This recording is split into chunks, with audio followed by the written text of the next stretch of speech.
मैं डॉक्टर पुरुषोत्तम Kumar, public inter college पट्टी मोड़ा कान। आज हम इस वीडियो में कक्षा 7 विषय इतिहास के अंतर्गत चैप्टर नंबर 7 में हम दक्षिण के राज्यों के बारे में बताएंगे। यद्यपि इस चैप्टर की जो एक वीडियो है इससे पहले हम आप तक पहुंचा चुके हैं। उस वीडियो में हमने बहमनी और विजयनगर राज्य के बारे में विस्तार से चर्चा की थी और यह भी आपको बताया था कि बहमनी और विजयनगर राज्यों में आपस में जो है वो मतभेद होने के कारण युद्ध की स्थिति बनी रहती थी। युद्ध आए दिन युद्ध होते रहते थे। उसके अनेक कारण थे। उन कारणों पर भी इस वीडियो में हम चर्चा पुनः दोबारा करेंगे। ठीक है जी। तो यहाँ पर हमें जो है ये समझने की आवश्यकता है कि यदि बहमनी और विजयनगर राज्य दोनों यदि मित्र होते तो सबसे शक्तिशाली राज्य होते।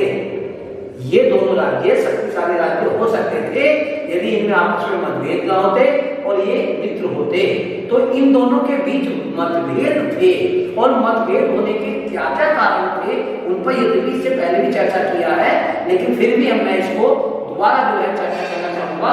तो देखिएगा, ध्यान देंगे, यानी कि बहमनी और विजयनगर राज्य, ध्यान दें बच्चों, बहमनी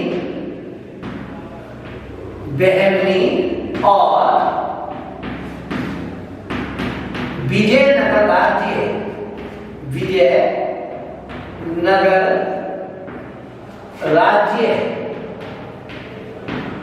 बहमनी और विजयनगर राज्य में आपस में युद्ध होते रहते थे। तो बहमनी और विजयनगर राज्य के मध्य युद्ध के क्या कारण थे ये जानना आवश्यक है। युद्ध के क्या कारण थे। तो देखिएगा, बहमनी और विजयनगर राज्य के बीच युद्ध के यद्यपि अनेक कारण थे, परंतु अध्ययन के दृष्टिकोण से हम प्रमुख कारणों का अध्ययन करेंगे। पहला कारण क्या था? इन दोनों के बीच हमेशा युद्ध की स्थिति क्यों बनी रहती थी? दोनों ही राज्य, ध्यान देने की आवश्यकता है, दोनों ही राज्य रायचूर दोआब के क्षेत्र को प्राप्त करना चाहते थे। कौन से क्षेत्र को प्राप्त करना चाहते थे?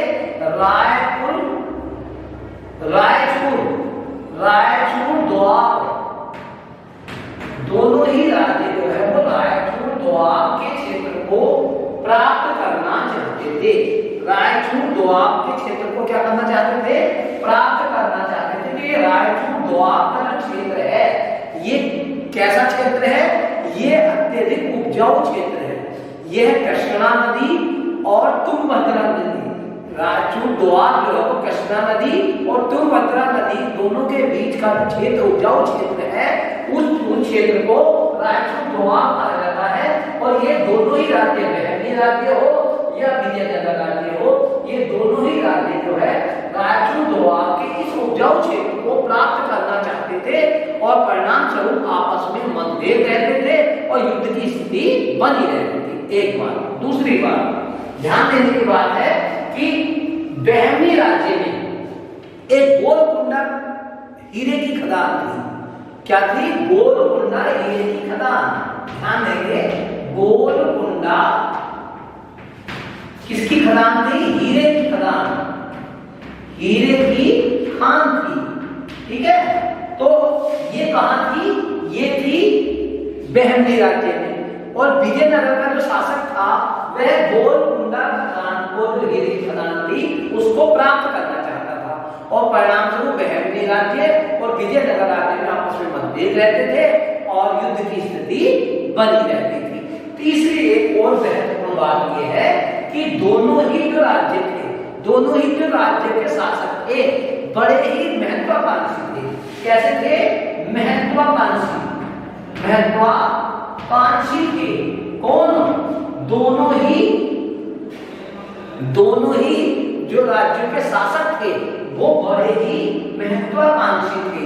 और परिणाम स्वरूप महत्वाकांक्षी होने के कारण क्या है कि दोनों ही महत्वाकांक्षी थे और संपूर्ण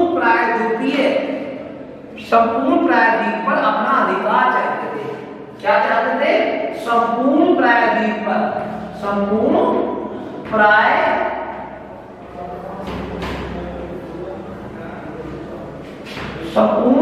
द्वीप पर अपना अधिकार करना चाहते थे। तो बच्चों ध्यान देने की आवश्यकता ये है कि बहमनी राज्य और विजयनगर राज्य के मध्य जो युद्ध के कारण थे या मतभेद के जो कारण थे वो कारण क्या थे?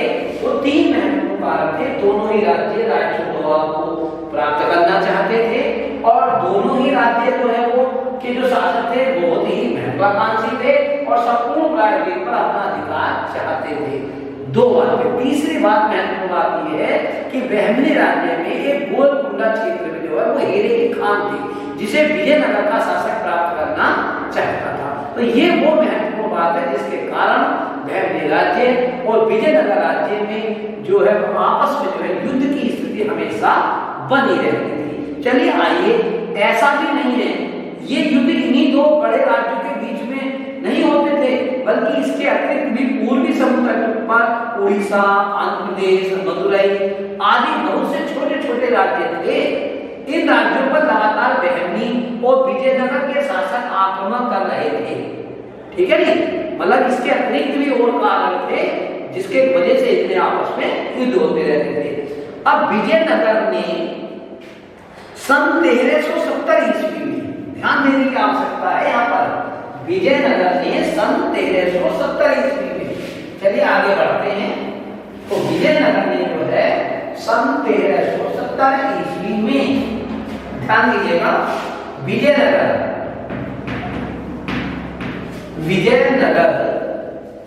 ने सन 1370 ईस्वी में मदुरई को जीत लिया। किसको जीत लिया? मदुरई को जीत लिया। तो यहां ध्यान देने की आवश्यकता है। तो विजयनगर ने सन 1370 ईस्वी में किसे जीत लिया? मदुरई को जीत लिया। ठीक, मदुरई को जीत लिया। पश्चिमी किनारे पर भी विजयनगर क्रियाशील रहा। अब रेवाती द्वीप, जो रेवाती द्वीप है, ध्यान देने की जरूरत है। रेवाती द्वीप जिसे आधुनिक गोवा कहते हैं, आधुनिक समय में क्या कहते हैं? ये गोवा कहते हैं। आधुनिक गोवा जो है, गोवा राज्य है भारत का, उसे पहले क्या कहा जाता था? रेवाती द्वीप कहा जाता था और अब वर्तमान में उसे गोवा कहा जाता है। एक महत्वपूर्ण व्यापारिक केंद्र था। क्या था? महत्वपूर्ण व्यापारिक केंद्र था। ये रेवाती द्वीप जो था ये था महत्वपूर्ण व्यापारिक केंद्र था। ठीक, तो देखिएगा, ध्यान दें, ये जो रेवाती द्वीप है ये महत्वपूर्ण व्यापारिक केंद्र था जिस पर उसने अधिकार कर लिया। किसने अधिकार कर लिया? विजयनगर के शासक ने अधिकार कर लिया। इस बीच बहमनी राज्य अपने उत्तरी पड़ोसी राज्यों मालवा और गुजरात से युद्ध करने में लगा हुआ था। ये सभी राज्य शक्तिशाली बन गए क्योंकि इनके धन प्राप्त करने के दो साधन थे। इनके धन प्राप्त करने के कितने साधन थे बच्चों? दो साधन थे। पहला साधन तो ये था कि वो भूमि का लगान था और दूसरा जो साधन था वो था व्यापार। एक साधन क्या था? भूमि से लगान प्राप्त करते थे और दूसरा साधन क्या था? व्यापार था। रायचूर जैसे उपजाऊ क्षेत्र में इस साधन से बहुत बड़ी मात्रा में धन प्राप्त होता था। यानी कि कृषि से जो लगान प्राप्त होता था, तो जो क्योंकि रायचूर का दोआब जो क्षेत्र था बहुत अत्यंत उपजाऊ था, यहाँ से लगान अधिक प्राप्त होता था और इसलिए जो है ये जो है यहाँ ये इनकम का बहुत बड़ा साधन था। और दूसरा साधन व्यापार था। गुजरात और बंगाल के समुद्र पार के देशों से व्यापार में बड़ा लाभ वे पश्चिमी एशिया, पूर्वी अफ्रीका, दक्षिणी पूर्वी एशिया के देशों और चीन के साथ व्यापार करते थे। बहमनी और विजयनगर भी इस व्यापार में भाग लेते थे। बहमनी और विजयनगर राज्य भी इस व्यापार में भाग लेते थे। राजस्थान और मालवा के आंतरिक व्यापार में वैभवशाली बन गए। व्यापार का माल देश के विभिन्न भागों में ले जाया जाता था, अतः व्यापारी प्राय इन क्षेत्रों में यात्राएं किया करते थे, जिससे इन क्षेत्रों में संस्कृति का आदान प्रदान हुआ और इन राज्यों में क्षेत्रीय भाषाओं के साहित्य, वास्तुकला, चित्रकला और नवीन धार्मिक विचारों का विकास हुआ। इस प्रकार इस चैप्टर का यहाँ पर ये समापन होता है, लेकिन इसके जो महत्वपूर्ण बिंदु हैं उन पर भी चर्चा होनी आवश्यक है। तो चलेगा, आइए उन पर भी हम चर्चा करते हैं। इसके जो महत्वपूर्ण बिंदु हैं उन पर हम चर्चा करते हैं। पहला महत्वपूर्ण बिंदु है बच्चों, जो फिरोज शाह बहमनी, ध्यान देंगे, फिरोज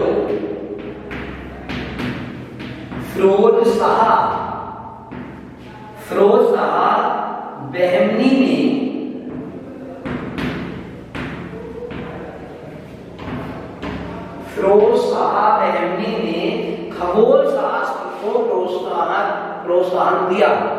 फिरोज शाह बहमनी ने किसको प्रोत्साहन दिया? खगोल शास्त्र को प्रोत्साहन दिया। खगोल शास्त्र को प्रोत्साहन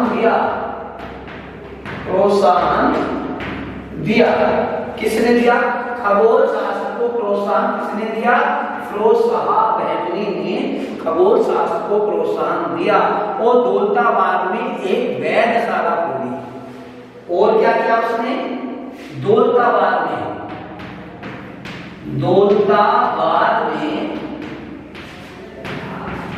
एक वेधशाला खोली।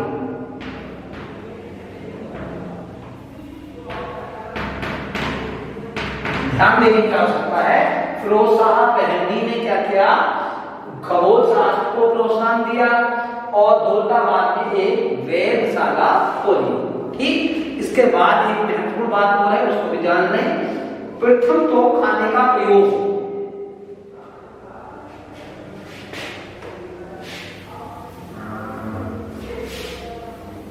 इसके अतिरिक्त जो महत्वपूर्ण बात यह है कि प्रथम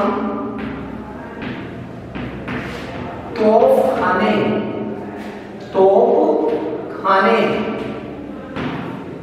प्रथम तोपखाने का प्रयोग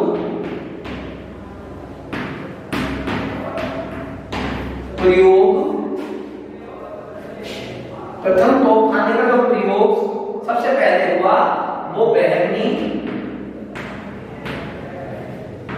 और विजयनगर के युद्ध में हुआ। तो ये बात बच्चों आपको जानना आवश्यक है। प्रथम तोपखाने का प्रयोग कब हुआ? सबसे पहले बहमनी और विजयनगर के युद्ध में प्रथम तोपखाने का प्रयोग हुआ। ठीक, तो चलिएगा, ये हमने आपको जो महत्वपूर्ण बातें थी वो आपको बता दी हैं। इसके अतिरिक्त भी कुछ बिंदु हैं, उनको जानना आवश्यक है। तो आइए मैं उनको भी आपको बता देता हूँ और आपको ध्यान रखना है। तो देखिए, एक राज्य था होयसल राज्य। कौन सा राज्य था बच्चों? होयसल राज्य। ठीक, इसका वर्तमान में क्या नाम है? मैसूर।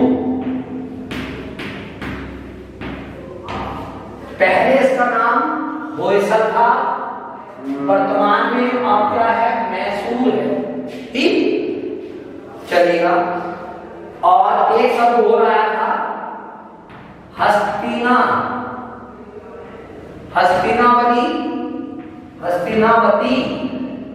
ठीक, और इसका वर्तमान में नाम क्या है? हम्पी। ठीक, और एक शब्द आया था रेवाती द्वीप। और इसका वर्तमान नाम है गोवा। तो देखिएगा, ध्यान देंगे, ये महत्वपूर्ण बातें हैं, इनको जानना बहुत आवश्यक है। मैसूर जो आज वर्तमान में जिसे मैसूर कहा जाता है, पहले होयसर कहा जाता था। अब जिसे हम्पी कहा जाता है उसे पहले हस्तिनावती कहा जाता था। अब जिसे गोवा कहा जाता है पहले रेवाती द्वीप कहा जाता था। ठीक, समझ में मैं समझ में आ गई होगी बात।